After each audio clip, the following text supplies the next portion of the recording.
असं आम्ही का म्हणतोय तर काँग्रेस आणि वंचितच्या प्रकाश आंबेडकरांची बोलणी अखेर फिसकटली आहेत। ही बोलणी फिसकटल्यावर प्रकाश आंबेडकरांनी स्वतःच नवरा नवरीचा उल्लेख केला। आंबेडकरांनी काँग्रेसवरती जोरदार टीका करत ही आघाडी होणार नाही असं स्पष्ट करून टाकलंय। 2 दिवसात काँग्रेस आणि वंचितचं एवढं का फिसकटलं पाहूयात।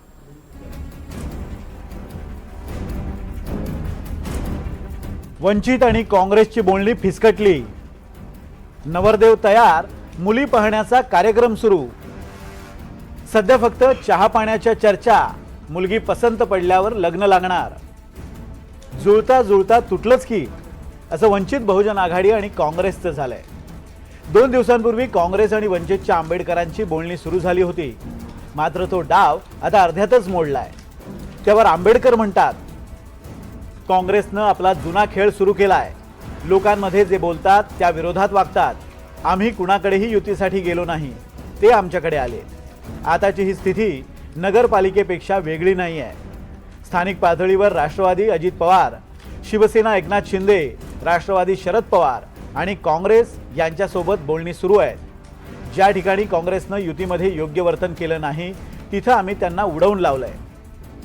प्रकाश आंबेडकरांनी काँग्रेस सोबतच्या युतीच्या चर्चा खोट्या असल्याचं सांगत काँग्रेसला अक्षरशः उडवून लावलंय। तरीही काँग्रेस मात्र आशावादी आहे।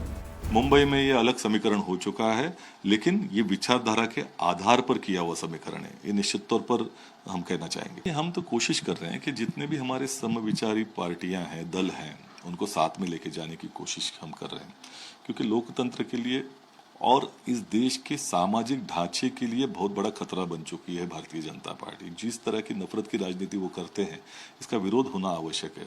आज संविधान को हम देखते हैं कि जिस तरह से कमजोर नाही तर ठरलेला संपलाय विषय, तो आमच्याकडून तो विषय संपलेला आहे। आम्ही मुंबईमध्ये काँग्रेस आणि वंचितला घेऊन लढण्याचा आमचा निर्णय झालेला आहे।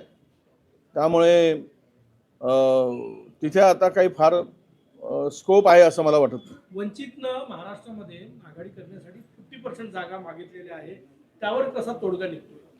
नाही, असं कुठेच महाराष्ट्रात मागितलेलं नाही। ज्या ज्या ठिकाणी जिथे ज्या परिस्थिती आहे त्या ठिकाणी त्या पद्धतीनं बोलणं सुरू आहे। कालही मी वंचितच्या काही नेत्यांशी चंद्रपुरात बोललो। त्यांनी जो प्रस्ताव दिला तो काही असं अर्धाचा काही प्रस्ताव नाही आहे। अनेक ठिकाणी त्यांनी आघाडी करायसाठी किंवा युती करायची बोलणी सुरू आहे आणि अंतिम टप्प्यात आहे। वंचितनं काँग्रेस सोबतची आघाडी फेटाळताना अनेक गोष्टी स्पष्ट केल्या। आम्ही कुणाकडेही गेलो नव्हतो, ते आमच्याकडे आले। महापालिका निवडणुकीत केवळ वंचित बहुजन आघाडी आणि भाजप हे 2च पक्ष एकूण नगरसेवक संख्येच्या 50% उमेदवार उभे करण्याची क्षमता ठेवतात। मुंबई महापालिका निवडणुकीत वंचितनं 50% जागांची मागणी केली आहे। मुंबईत आमचं अस्तित्व आणि ताकद मोठी आहे। मुंबईतल्या 200 जागांवर लढण्यासाठी आमची पूर्ण तयारी झाली आहे। काँग्रेस आणि राष्ट्रवादी हे दोन्ही पक्ष एकत्र जाणार नाहीत याची आम्हाला पूर्ण कल्पना आहे। आघाडीची चर्चा फेटाळताना आणखी एक मिश्किल टोला प्रकाश आंबेडकरांनी लगावलाय। तो म्हणजे सध्या आमचा नवरदेव तयार आहे आणि मुली पाहण्याचा कार्यक्रम सुरू आहे। सध्या केवळ चहा पाण्याच्या चर्चा सुरू आहेत आणि जेव्हा मुलगी पसंत पडेल तेव्हाच लग्न लावलं जाईल। विधानसभा निवडणुकीसह गेल्या काही काळातल्या सगळ्या निवडणुका पाहिल्या तर वंचितला लग्न कोणाशीच करायचं नसतं, पण इतरांचं जुळतं असं दिसलं की वंचित मध्येच लग्नाची बोलणी सुरू करतं। वंचितच्या या आम्ही मुलाकडचे, आम्हाला कुणाची गरज नाही अशा धोरणामुळे फायदा कुणाचा होतो ते माहीत नाही, पण फटका मात्र अनेकांना बसतो। कुणाशीच लग्न न करता निवडणुकीच्या बाजारात फक्त नवरदेवाची किंमत वाढती ठेवायची इतकंच आंबेडकरांचं धोरण दिसतंय। जुई जाधव, NDTV मराठी, मुंबई।